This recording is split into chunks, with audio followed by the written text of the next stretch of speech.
우리는 로마서를 통해서 하나님의 의와 인간의 불의한 상태에 대해서 알아보았습니다. 그리고 복음이라는 것은 불의한 인간이 어떻게 하나님의 의로움에 참여할 수 있을 것인가, 그 방법을 알려주는 것이 이제 복음이라고 말씀했습니다. 불의한 인간이 자신의 이기적인 정욕과 탐심과 육체의 욕망을 따라 살아가는 그 아담의 그 핏줄을 물려받은 그 인간이 어떻게 그러면 하나님의 의를 이루어내는 인간으로 바뀌어질 수 있는 것인가, 이것이 복음이라고 했습니다. 그러니까 내가 하나님을 믿고 의롭게 되었다, 예수님을 믿고 의롭게 되었다라고 말을 했을 때 할 때는 단순히 내가 예수를 믿었으니까 이제 의로운 사람이 되었어, 의로운 백성이야, 하나님께서 너를 의롭다고 인정해 주셨어 라고 말하는 것은 사실은 정말 반은 맞고 반은 심각하게 틀린, 정말 굉장히 큰 오류를 범할 수 있다는 것이죠. 우리가 믿음으로 의롭게 된다는 것은 뭐냐면, 내가 이제 믿었으니까 이제는 하나님이 그래 너는 죄인이지만 이제는 의롭게 해줄게, 너를 네가 그렇게 욕심 가운데 살고 불의 가운데 살지만 너는 이제 그냥 의로운 백성이라고 그냥 인정해 줄게, 이런 뜻이 결코 아니라는 것입니다.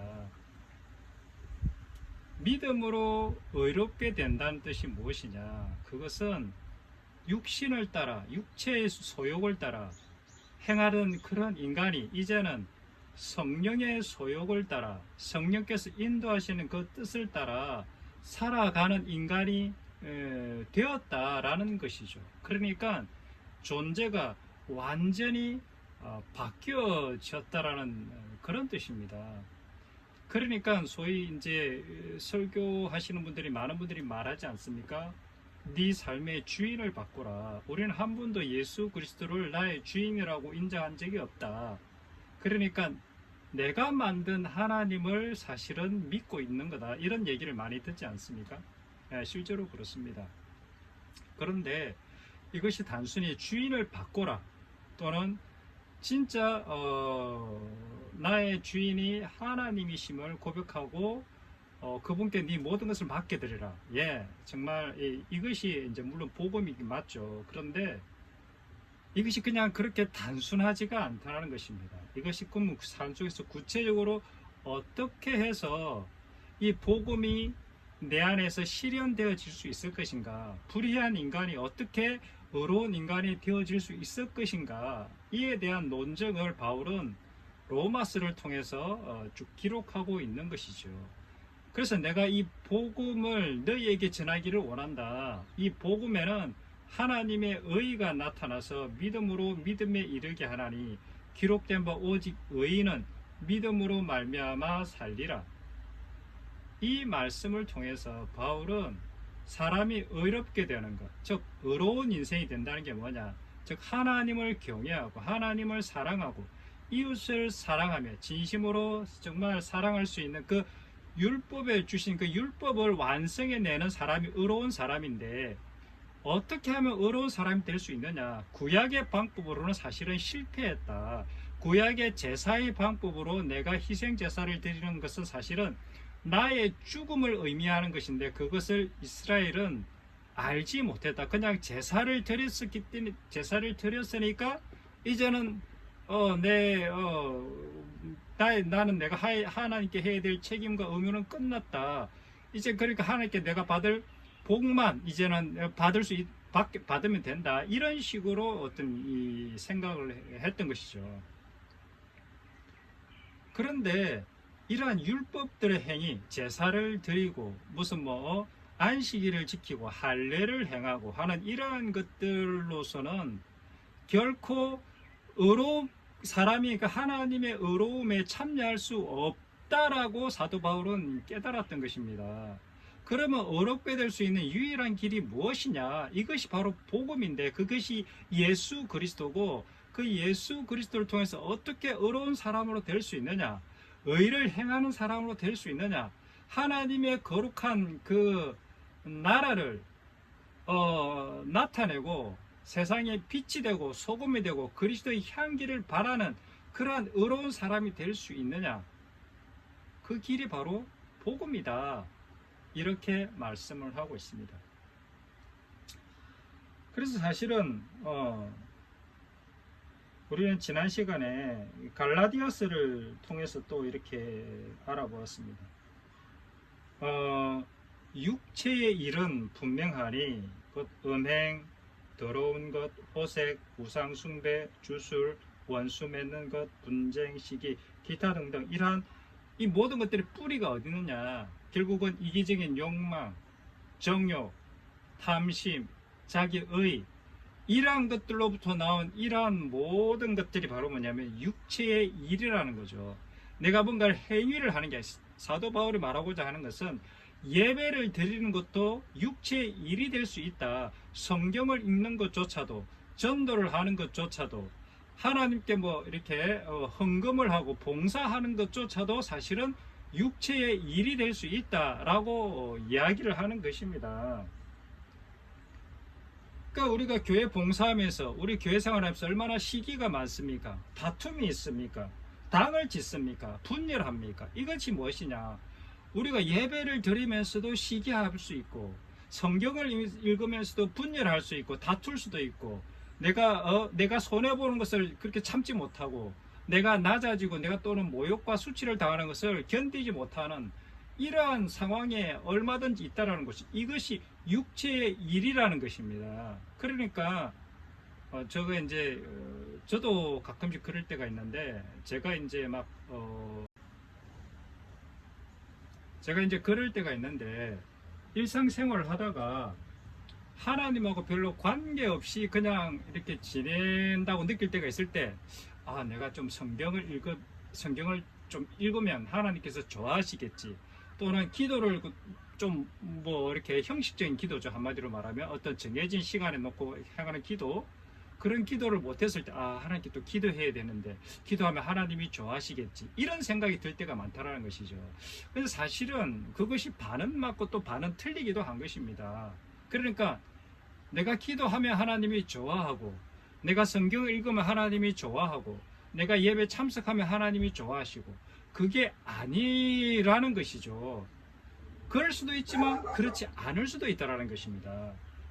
그래서 사도 바울은 갈라디아서를 통해서 육체의 일은 분명하니 이렇게 해서 그것이 모든 것들이 육체의 일일 수가 있다는 거죠. 우리가 행하는 모든 일들, 이 모든 일들이 심지어 어떤 예배 드리는 것조차도 육체의 일이 될 수 있다는 것입니다. 그러니까 이런 일을 행하는 자들은 하나님의 나라를 유업으로 받을 수 없다. 예배를 드리면서도 아내에게 폭언을 한다든지 자녀에게 심한 말을 한다. 그러니까 어떤 뭐라고 그럴까? 여러 가지 어떤 그런 이 못난 모습들이 있지 않습니까? 이런 모습들을 하는 사람들은 사실은 육체의 일 가운데 있는 사람들이라는 것이죠. 이런 사람들은 하나님의 나라를 결코 유업으로 받을 수 없다라고 경고하고 있는 것입니다. 그래서 사도 바울은 그러면 어떻게 육체의 일을 행하지 않을 수 있느냐, 그리고 의로운 사람이 될 수 있느냐, 그 키포인트가 바로 성령을 따라 행하라 라는 것입니다. 너희는 성령을 따라 행하라. 그래 하면 육체의 욕심, 육체의 어떤 일, 육체의 행위들, 육신의 행위들을 하지 않을 수 있다. 이렇게 말씀하고 있는 것이죠. 왜냐하면 육체의 소욕과 성령의 소욕은 서로 원수가 되고 서로 대적하고 서로 싸우기 때문에 서로 양립할 수가 없다. 성령의 소욕을 가진 사람은 육체의 소욕을 가질 수가 없고 육체의 소욕을 가진 사람은 성령의 소욕을 가질 수가 없게 된다는 것입니다. 너희가 만일 성령의 인도하시는 바가 되면 율법 아래 더 이상 율법의 행위들 아래 갇히지 않게 된다는 것이죠.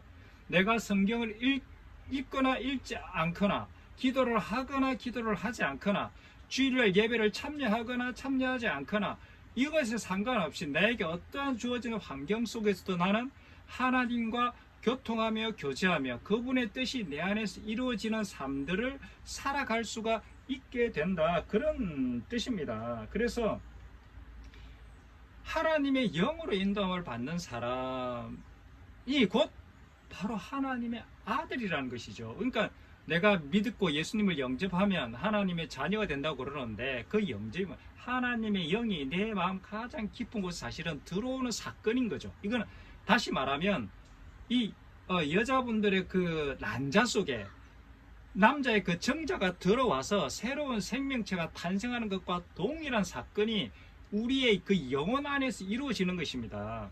그 우리의 영혼은 어떻게 보면 난자와도 같은 것이죠.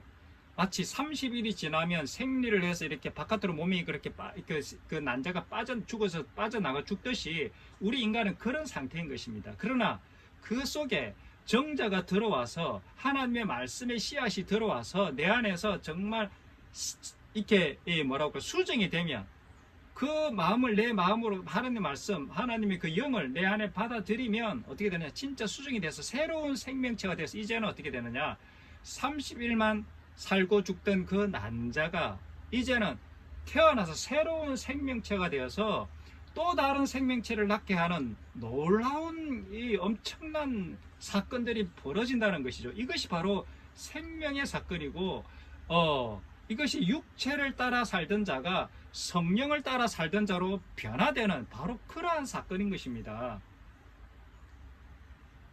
그래서 바울은 로마서에 갈라디아서도 동일하게 이렇게 8장에 가면, 나중에 8장에 가면 이렇게 이제 나오는 말씀이 나는데, 너희가 육신대로 살면 반드시 죽을 것이다. 이 사도 바울이 지금 1장에 보면 이렇게 육체의 그 소욕 가운데 행하는 사람들, 즉 다시 말하면 마음의 정욕대로 더러움에 내버려진 사람들, 상태에 둔 사람들, 부끄러운 욕심에 내버려진 상태에 있는 사람들, 그리고 마음에 하나님이 두기를 싫어해서 그 상실한 마음대로 내버려둔 그냥 그런 인간들을 결국은 뭐냐, 사망이라는 것이죠. 즉 다시 말하면 육신의 소욕대로, 육체의 행위대로 자기 속에서 솟아나오는 그냥 성질 그대로 살아가는 그 사람은 어떻게 되느냐, 반드시 죽는다, 사망이다. 마치 난자처럼 그 난자가 30일이 지나면 그냥 생명을 잃고 몸속에 밖으로 빠져나와 죽지 않습니까? 그것처럼 반드시 죽는다.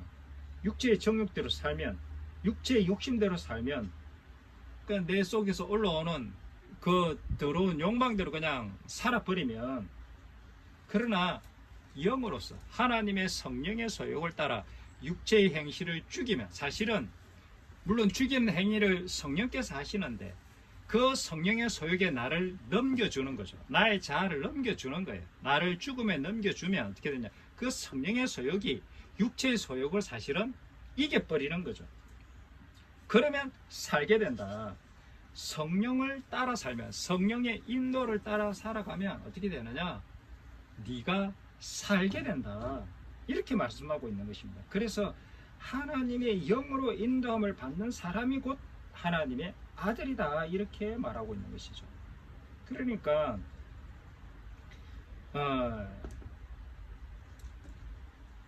하나님의 자녀는 어떤 사람이냐, 하나님의 영에 의해서 움직이는 사람이죠. 그럼 하나님의 영에서 움직이는 것을 도대체 어떻게 증명할 수 있느냐, 모두가 내 속에 진짜 난 하나님의 영에 의해서 움직이는 사람이 맞는가? 그 하나님의 영에 따라서 움직이는 사람들의 그 나타나는 정상이 있다라는 것이죠. 정상. 그것이 무엇이냐, 오직 성령의 열매는, 성령을 따라 살아가는 사람들의 나타나는 그 정상들은 이런 것이라는 거죠.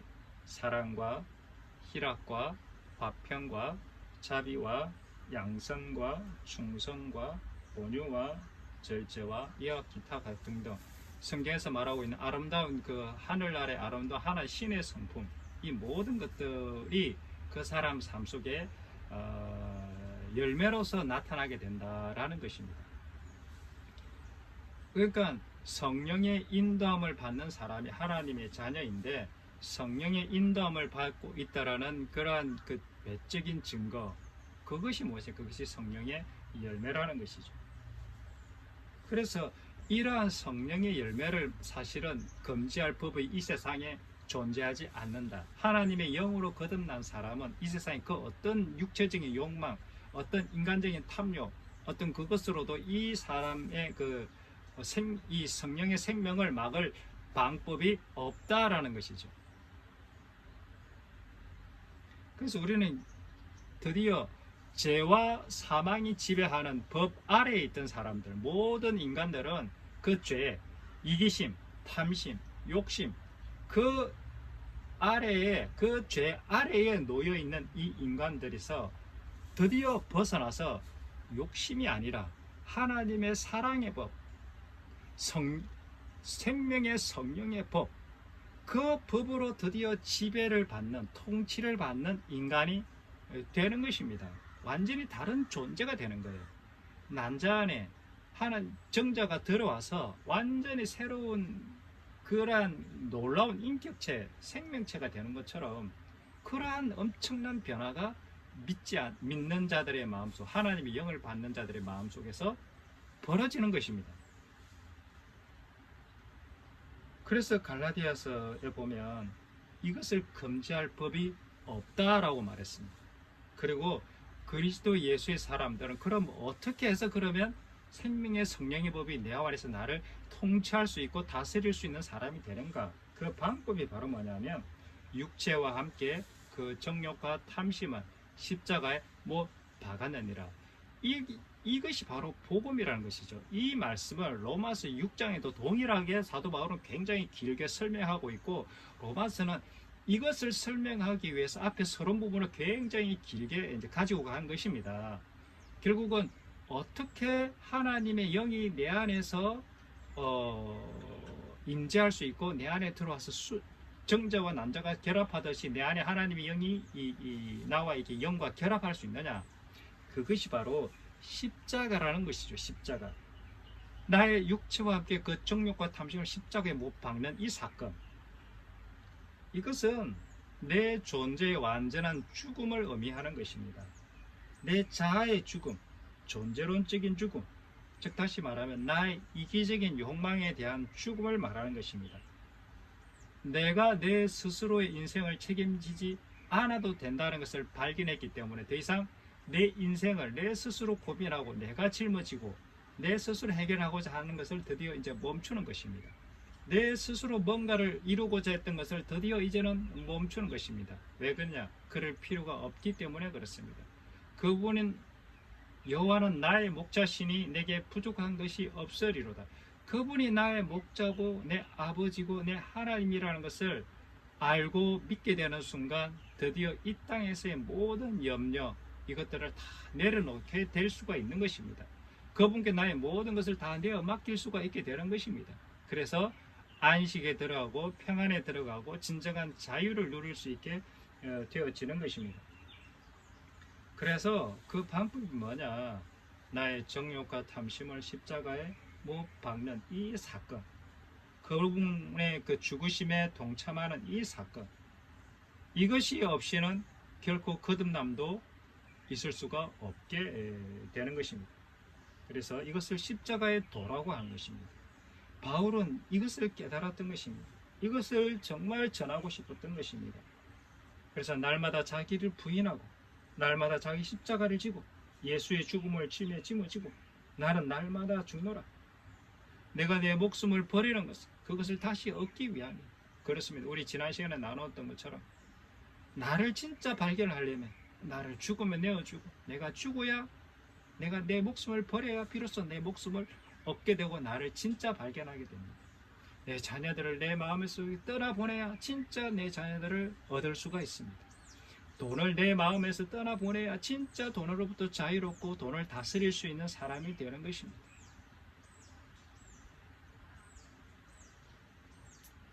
그래서 로마서 8장 1절 4절에 그래서 바울이 나중에 로마서 8장에 보면 이렇게 말씀하고 있습니다. 그러므로 이제 그리스도 예수 안에 있는 자에게는 결코 정죄함이 없나니 이는 그리스도 예수 안에 있는 생명의 성령의 법이 죄와 사망의 법에서 너를 해방하였습니다.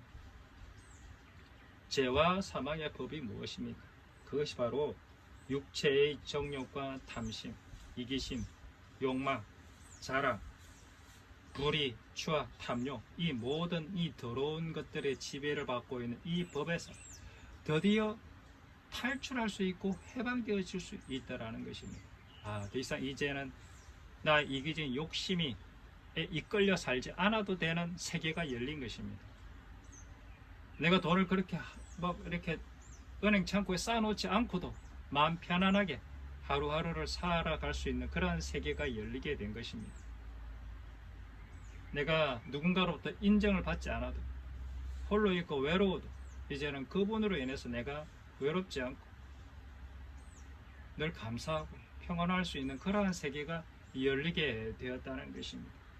이제는 내가 이 땅에서 손해를 보고 내가 이 땅에서 뭔가를 이렇게 이루지 않아도 감사하고 평안하고 그리고 내가 남을 위해서 기꺼이 희생하고 섬기는 그 삶이 진정 감사한 일이 된다는 것을 발견하게 되는 것입니다. 율법이 육신으로 말미암아 연약하여 할 수 없는 그것을 하나님 아시나니 율법이 우리 육신의 욕망 때문에 이 육체가 살아있어서 육체 속에 있는 그 이기적인 탐심 욕망 때문에 할 수 없는 그것이 무엇입니까? 하나님 사랑, 이웃 사랑, 그러니까 율법의 완성, 그 사랑을 할 수 없는데 그것을 하나님은 하실 수 있는데 어떻게 하실 수 있느냐? 죄로 말미암아 자기 아들을 죄 있는 육신에 보내어 육신의 죄를 정하사 육신을 따르지 않고 그의 영을 따라 행하는 우리에게 율법의 요구가 이루어지게 하려 하심이라. 이것이 바로 핵심인 것입니다.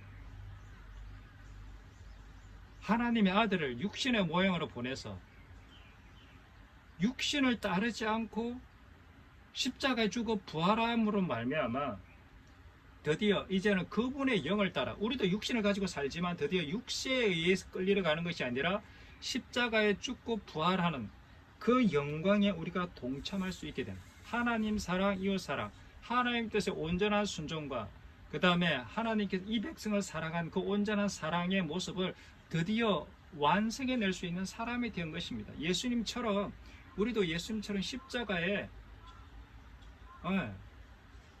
달려 나를 향해서 야 네가 예수야?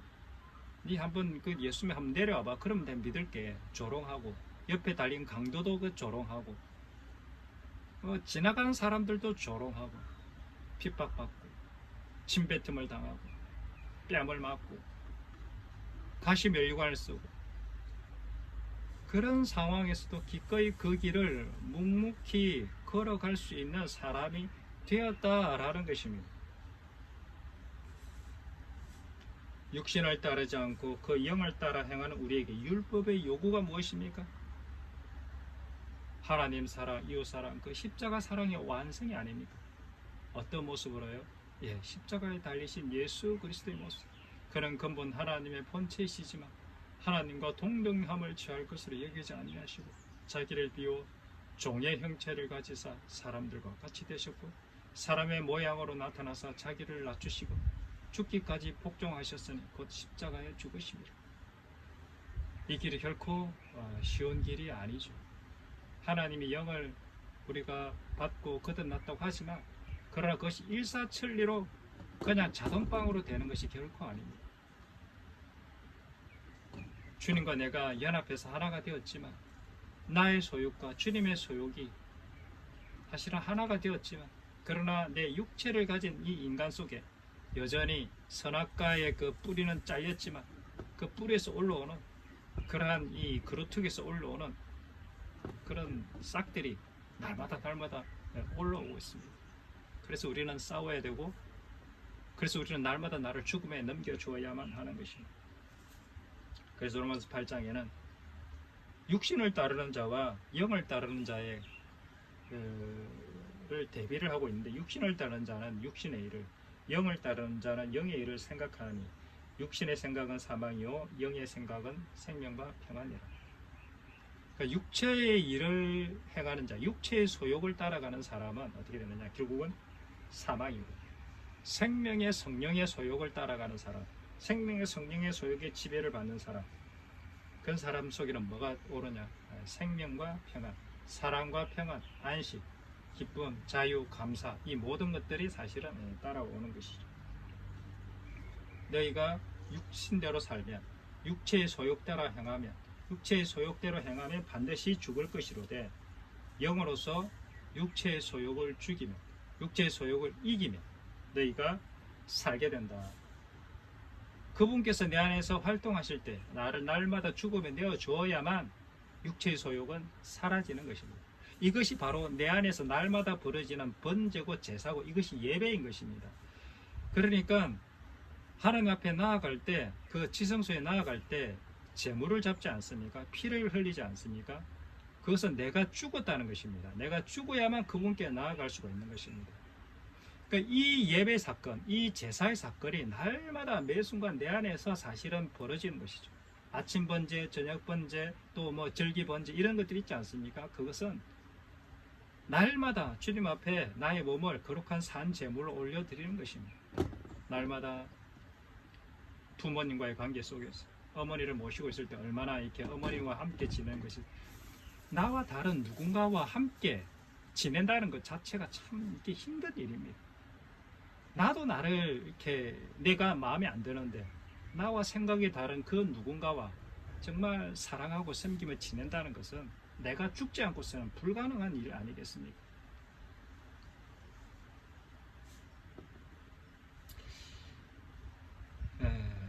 그렇습니다. 예수님께서 이렇게 말씀하셨어요. 예수께서 대답하사, 요한복음 3장에 니고데모와의 대화를 통해서 예수께서 대답하여 이르시되, 사람이 물과 성령으로 사람이 거듭나지 아니하면 하나님 나라를 볼 수 없느니라. 니고데모가 이르되, 사람이 늙으면 어떻게 나을 수 있습니까? 두 번째 모태에 들어갔다가 태어날 수 있습니까? 예수께서 대답하시되, 진실로 진실로 내게 이르노니 사람이 물과 성령으로 나지 아니하면 하나님 나라에 들어갈 수 없느니라. 정말 중요한 말씀 중에 하나죠. 이 거듭남, 이 거듭남에 대한 이해를 어떻게 하느냐가 어떻게 보면 또 신앙에 정말 중요한 분수령이 될 수 있습니다. 도대체 거듭난다는 게 뭐냐, 또 어떻게 거듭날 수 있느냐, 거듭난 사람은 무엇으로 알 수 있느냐, 고민하셔야 됩니다. 각자가. 사람이 거듭나지 아니하면 하나님의 나라를 볼 수가 없느니라. 사람이 물과 성령으로 나지 아니하면 하나님의 나라에 들어갈 수 없느니라. 그래서 거듭난다는 것은 사실은 죽었다가 다시 태어나는 것입니다. 죽지 않고 다시 태어나는 법은 있을 수가 없으니까요. 십자가와의 부활을 말하는 것입니다. 육으로 하는 것은 육이요 영으로 나는 것은 영이니 내가 내게 거듭나야 하겠다는 말을 놀랍게 여기지 마라. 우리 육체로 부모님의 모습을 입고 부모님의 그 몸을 입고 정자와 난자와 결합해서 새로운 생명체로 태어나지 않습니까? 동일하게 하나님의 영이 내 안에 들어와서 하나님의 그 영, 그 정자와 우리의 영, 난자가 사실은 결합해서 새로운 생명체가 되는 것, 이것이 영으로 거듭나는 것입니다. 그런데 여기서 예수님께서는 물과 성령이라고 했습니다. 물과 성령. 물은 죽음을 의미하죠. 물론 여러 가지 해석이 있을 수 있겠습니다만 죽음으로 해석하는 게 맞는 것 같아요. 물속에 들어간다는 것은 사실은 죽는 것이죠. 나를 죽음에 내어주는 것입니다. 더 이상 내 힘으로 살지 않겠습니다. 내가 원하는 대로 살지 않겠습니다. 나의 욕심을 따라 살지 않겠습니다. 나의 이기적인 욕망, 이것은 내가 없애려고 해도 결코 없어지지 않는 참 그런 것입니다.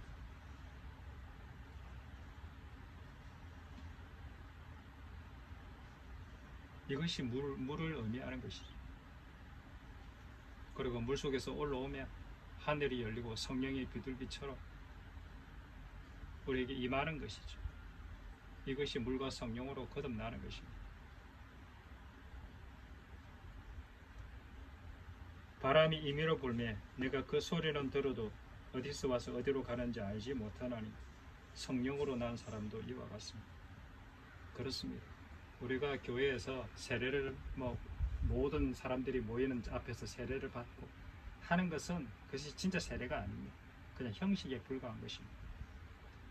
왜냐하면 내 마음속에서 진짜 하나님과 항복하는 사건, 나의 모든 전 존재의 그 존재를 죽음에 내어주는 그 사건이 반드시 있게 되는 것입니다.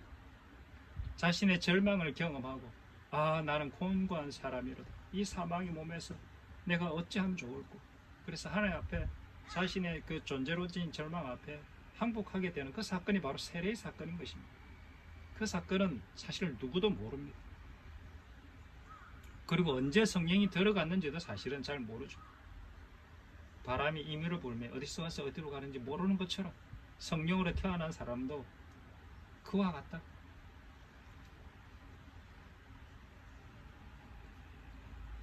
그런데 하나의 또 힌트가 있습니다. 베드로전서 1장 23절에 너희가 거듭난 것은 썩어질 씨로 된 것이 아니요 썩지 아니할 씨로 된 것이니 살아있고 항상 있는 하나님의 말씀으로 되었다. 다시 말하면 내가 너희에게 이런 말이 영이요 생명인 것처럼 하나님의 말씀이 내 안에 들어와서 드디어 폭발하는 사건, 드디어 수정되는 사건. 사실은 있지 않습니까? 이 남자의 정자의 개수가 얼마나 됩니까? 몇 억 개 된다고 2억 개, 3억 개 이렇게 된다는 얘기를 들었습니다. 근데 그 수많은 정자 가운데 난자 속에 들어가는 것은 정자가 딱 하나입니다. 사실 하나님의 말씀도 얼마나 많은 말씀이 있습니다. 그러나 내 안에서 나의 심령을 꿰뚫는 그 말씀 하나, 그것이 내 안에 들어와서 나를 어떻게 되냐? 수정시키는 그 사건이 거의 동일한 그 사건이 있어야 되는 것입니다. 아무리 많은 정자들이 이렇게 어떤 부부 관계를 통해서 그 여자의 자궁수로 들어간다 할지라도 난자 속에 들어가지 않으면 그 정자들은 사실은 다 무의미하고 의미 없이 다 죽어져 버리는 것입니다. 하나님의 말씀이 아무리 많아도 내 심령 가장 깊은 곳에 하나님의 진실된 그 한마디의 말씀이 내 안에 들어와서 나를 폭발시키는, 나를 완전히 뭐라 그럴까, 이 사망에서 생명으로 옮겨지는 그 진실된 말씀이 들어오지 않으면 그런 사건은, 생명의 사건은 벌어지지 않는다는 것이죠. 아무리 남자 부부가 이렇게 많은 잠자리를 한다 할지라도 결국은 그 정자가 그 난자 속에 들어가 수정되지 않으면, 그 난자 안으로 들어가지 않으면 그런 사건이, 생명의 사건은 일어나지 않게 된다는 것입니다. 아이가 출산이 안 되는 것이죠. 저에게 있어서는 그 말씀이 요한일서 3장 16절 말씀이었습니다.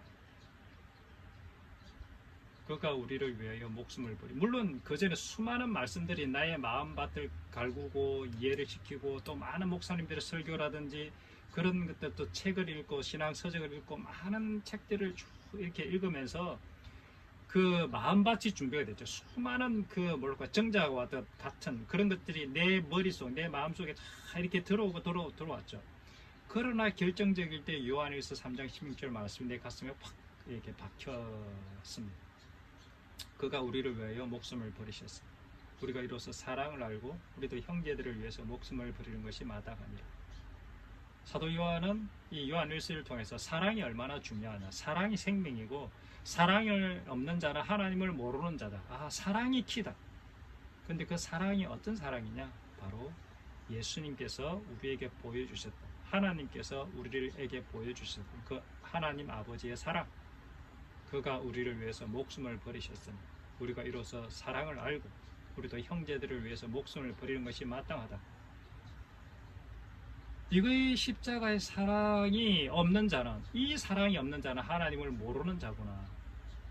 그리고 성경을 쭉 읽어보니까 사도 바울도 그렇고 구약도 그렇고 예수님의 말씀도 그렇고 성경 모든 전체가 이 십자가의 사랑을 행하는 자가 되기를 원한다는 거죠. 이것이 하나님을 닮은 거룩한 백성의 샘플이라는 것이 바로 모양이죠.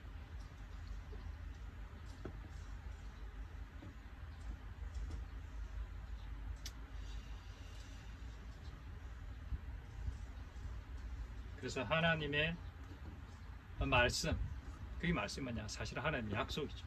그 하나님의 말씀이 내 마음 가장 깊은 곳에 사실은 좌정해야 되는 것이죠. 나 이기적인 욕망, 나 이기적인 탐심이 자리하고 있던 그 자리에 바로 하나님의 말씀이 그 자리를 대신하게 되는, 하나님의 그 사랑이 그 자리를 대신하게 되는 그러한 사건이 반드시 일어나야 되는 것이죠. 그러려면 내가 무너져야 되고, 내가 항복해야 되고, 내 속에 있는 이 이기심과 그 탐심을 내가 무지무지 싫어해줘야 되는 참 그러한 사건들이 있어야 되는 거죠.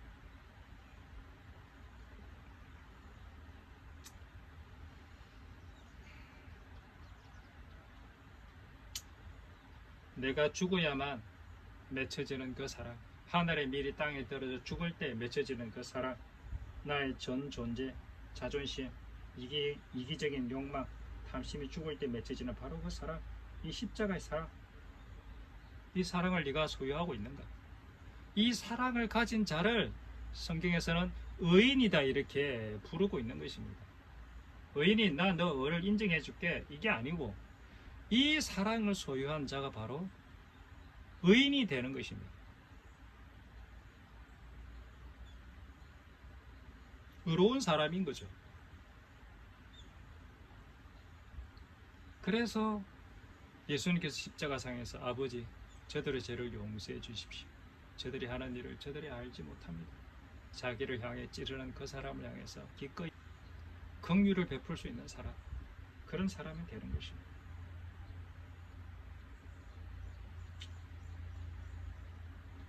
그리고 간음 중에 잡힌 여인을 향해서 나도 너를 정죄하지 않으니 다시는 죄를 범하지 말라. 이렇게 정말 이 땅에 있는 내 주변에서 참 안타까움으로 살아가는 사람들에 대해서 참 긍휼한 마음을 가질 수 있는 사람이 되는 것입니다. 저는 이 하나님의 마음을 알기 전에는 참 제가 굉장히 이기적이고 뭐라 그럴까, 참 날카롭고 차가웠습니다. 내 마음이 왜 그렇게 차가웠는지 모릅니다.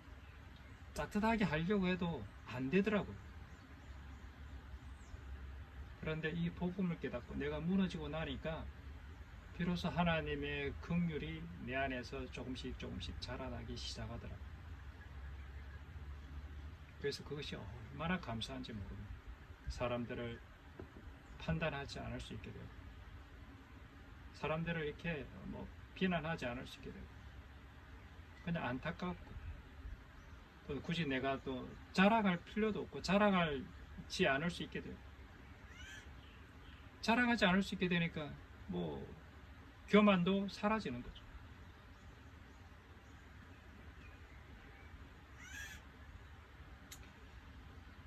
그 1만 달란트 탕감받은 종이 있지 않습니까? 1만 달란트라는 빚을 탕감받았다면 그가 나와야 될 당연한 반응은 자기에게 100데나리온 빚진 자를 불쌍히 여기는 것이 지극히 당연한 일 아니겠습니까? 내가 1만 달란트라는 빚을 탕감받았는데 나에게 100데나리온 빚진 자가 찾아왔을 때 멱살을 잡고, 야, 나 빨리 빚 안 갚아? 그럼 너 감옥에 쳐넣을 거야? 이럴 수 있겠습니까? 그런 사람은 정말로 탕감받을 자격이 없는 사람 아닙니까? 그래서 하나님 다시 물려버리는 거죠. 야, 내가 너를 불쌍히 여긴 것처럼 너도 그 사람을 불쌍히 여기는 것이 마땅하지 아니하냐. 진짜 하나님의 거듭난 크리스찬이라면 세상을 향해서 우리는 태극기 부대처럼 그렇게 나가서 목소리를 높일 수가 없는 것이죠. 아니, 그럴 수가 없는 것입니다. 내가 1만 달란트 탕감받은 자인데 100데나리온 빚진 자들을 향해서 목소리를 높이며 잡아 죽여야 된다.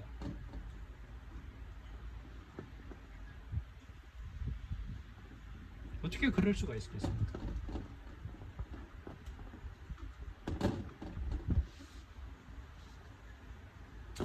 거듭남이라는 게 무엇이냐? 바로 이 사랑을 소유한 사람이 바로 거듭난 사람인 것입니다. 왜? 거듭나기 전에는, 다시 태어나기 전에는, 성령을 받기 전에는 이 십자가의 사랑을 소유할 수 있는 길이 없기 때문에 그렇습니다. 이 사랑이, 이 십자가의 사랑이 곧 생명이고 영생인 것입니다. 믿음, 소망, 사랑, 이 세 가지는 항상 있을 것인데 그 중에 제일은 사랑이다. 이 사랑, 이 사랑을 소유한 자의 삶이 바로 고린도전서 13장에 나오는 바로 그런 모습인 것입니다. 사람의 방언과 천사의 말을 할지라도 이 사랑이 없으면 소리나는 구리와 울리는 꽹과리가 되고, 내가 예언하는 능력이 있어 모든 비밀과 모든 지식을 알고 또 산을 옮길 만한 모든 믿음이 있을지라도 이 사랑이 없으면 내가 아무것도 아니고, 또 내가 내게 있는 모든 것으로 구제하고 또 내 몸을 불사르게 내줄지라도 사랑이 없으면 내게 아무 유익이 없는 거죠. 사랑은 모르죠. 사랑은 온유한, 시기하지 아니한, 사랑은 자랑하지 아니한, 교만하지 아니한, 무례히 행하지 아니한, 자기의 유익을 구하지 아니한, 성내지 아니한, 악한 것을 생각하지 아니한, 불의를 기뻐하지 아니한, 진리와 함께 기뻐하고 모든 것을 참고 모든 것을 믿고 모든 것을 바라고 모든 것을 견디고. 오늘날 교회의 모습, 한국 교회의 정말 적나라한 모습들, 소위 태극기 부대 같은 사람들, 그들의 생활하고 있는, 그들이 나타내고 있는 모습들과는 얼마나 다른 모습입니까?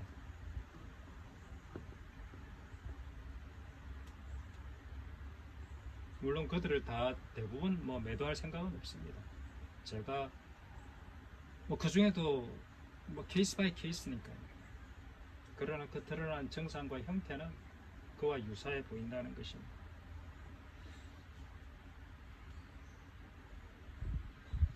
우리는 사실은 부분적으로 알고 사실 부분적으로 예언하고 있습니다. 온전한 것이 올 때는 부분적으로 하던 것이 피하려. 그 온전한 진짜 하나님의 그 사랑이 오면 우리가 행했던 자기 의로움의 생각들, 내가 옳고 나는 틀렸고 서로 싸웠던 그런 것들이 사실은 다 사라지게 될 것입니다. 문제는 나한테 있었고 내가 더 많이 사랑하지 못했고 내가 다른 사람들을 용서하지 못하고 했던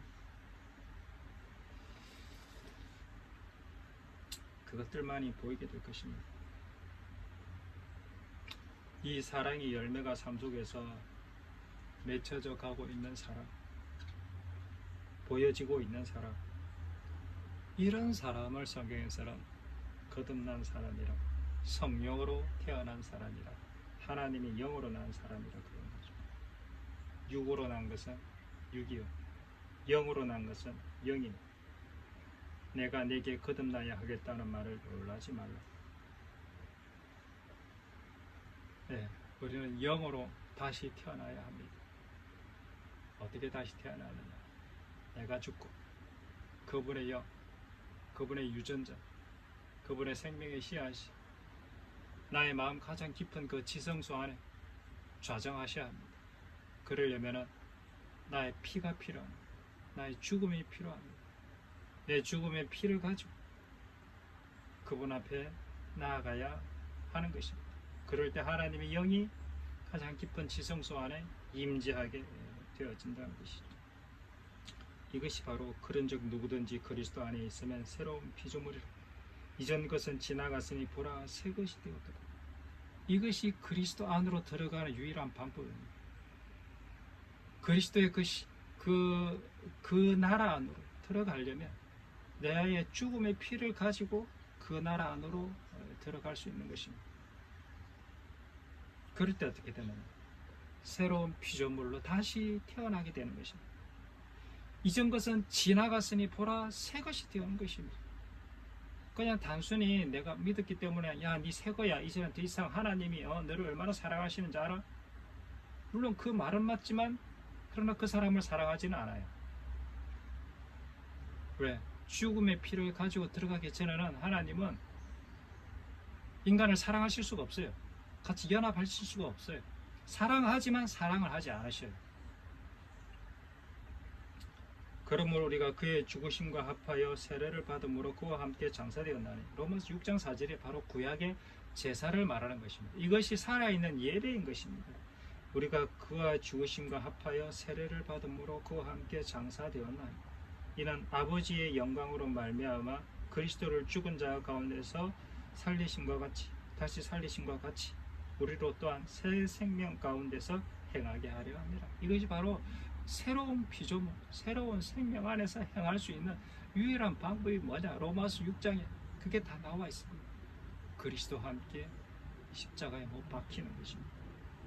그의 죽으심과 합하여 세례를 받는 것입니다. 다 동일한 것입니다. 복음은 하나님의 새 창조의 역사를 설명하고 있는 것입니다. 거듭 태어난 자, 새 생명 가운데 살아가는 자, 새로운 피조물,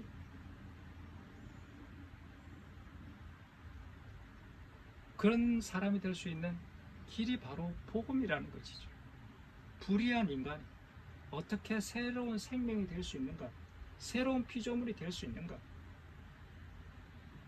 십자가의 사랑을 행하는 사람, 의로운 백성이 되는 그 유일한 길, 그것이 바로 십자가의 길이라는 것입니다.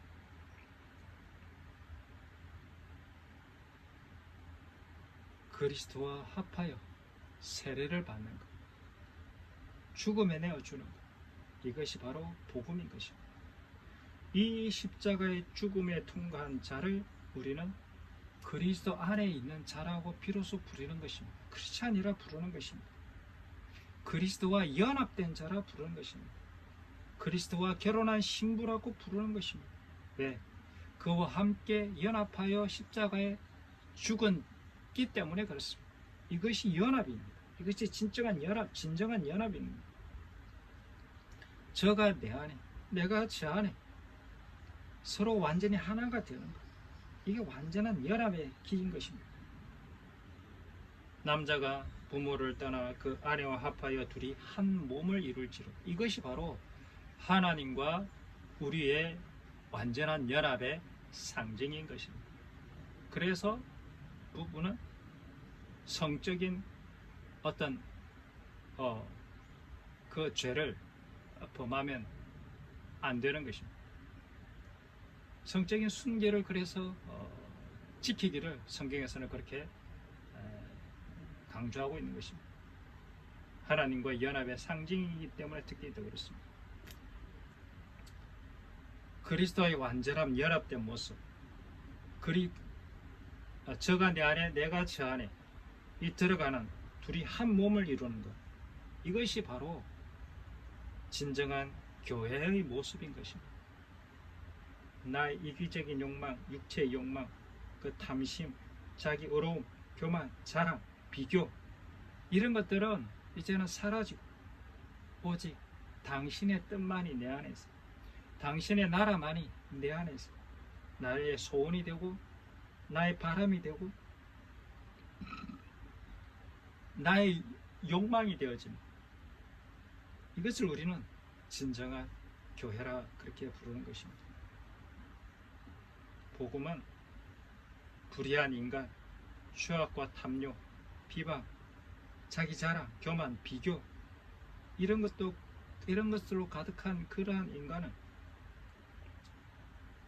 하나님의 법, 사랑의 법, 하나님의 그 뜻, 겸손, 온유, 긍휼, 자비, 인내, 기다림, 사랑, 섬김, 이런 아름다운 하나님의 성품으로 가득한 새로운 피조물로서 만들 수 있는 유일한 길이 이 복음이라는 것입니다.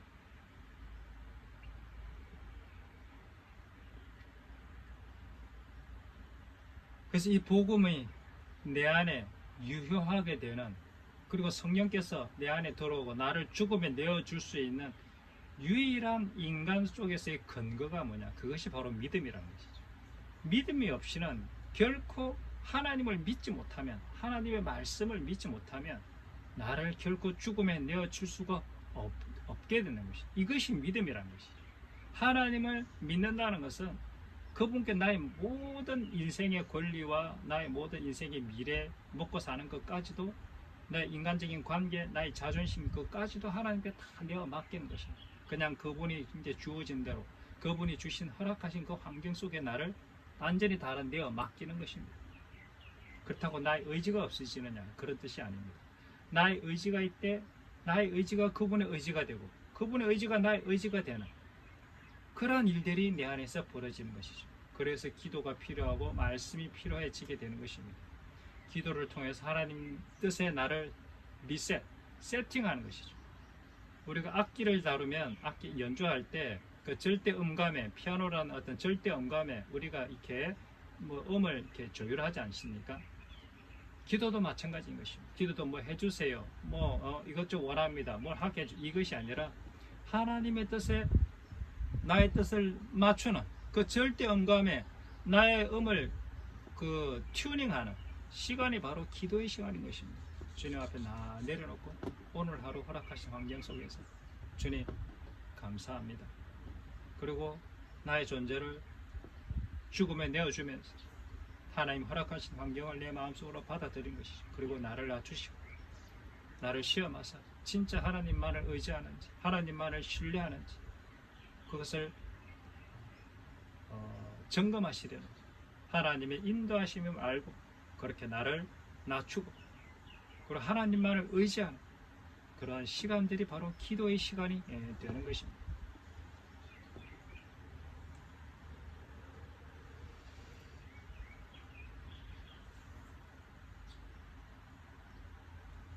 그분의 약속을 온전히 믿고 그분을 온전히 신뢰함으로 나의 인생, 나의 전 존재를 그냥 하나님께 맡기는 것입니다.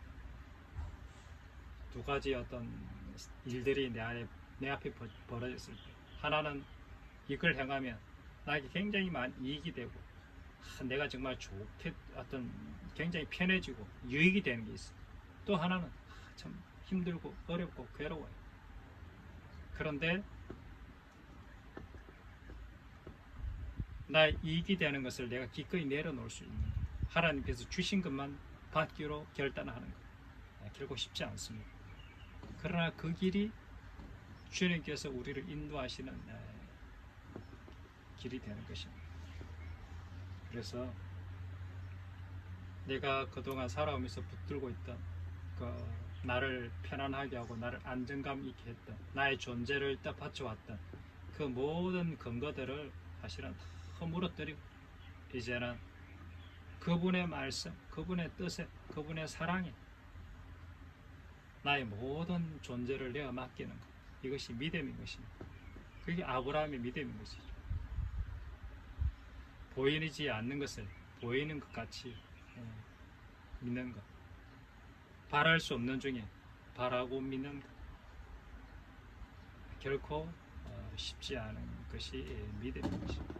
우리는 하나님을 진심으로 믿을 때 비로소 그분께 나의 전 인생을 내어놓을 수 있게 되는 것입니다. 그래서 사도 바울은 복음에는 하나님의 의가 나타나서 믿음으로 믿음에 이르게 하노니 기록된 바 오직 의는 믿음으로 말미암아 살리라.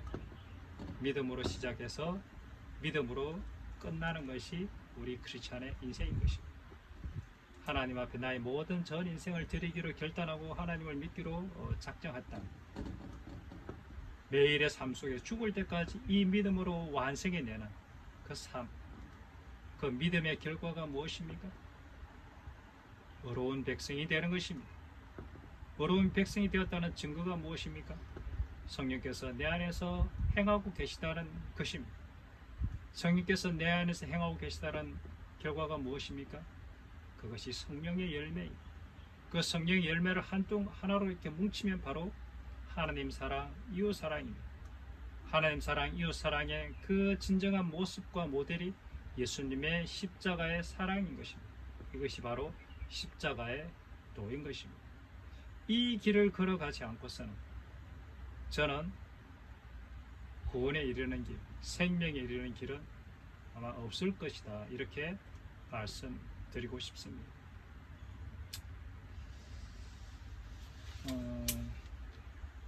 이 길이 결코 쉽지 않은 것 같습니다. 저는 외로운 길이고 아무도 듣는 사람도 별로 없는 것 같아요. 마치 광야에서 외치는 세례요한처럼.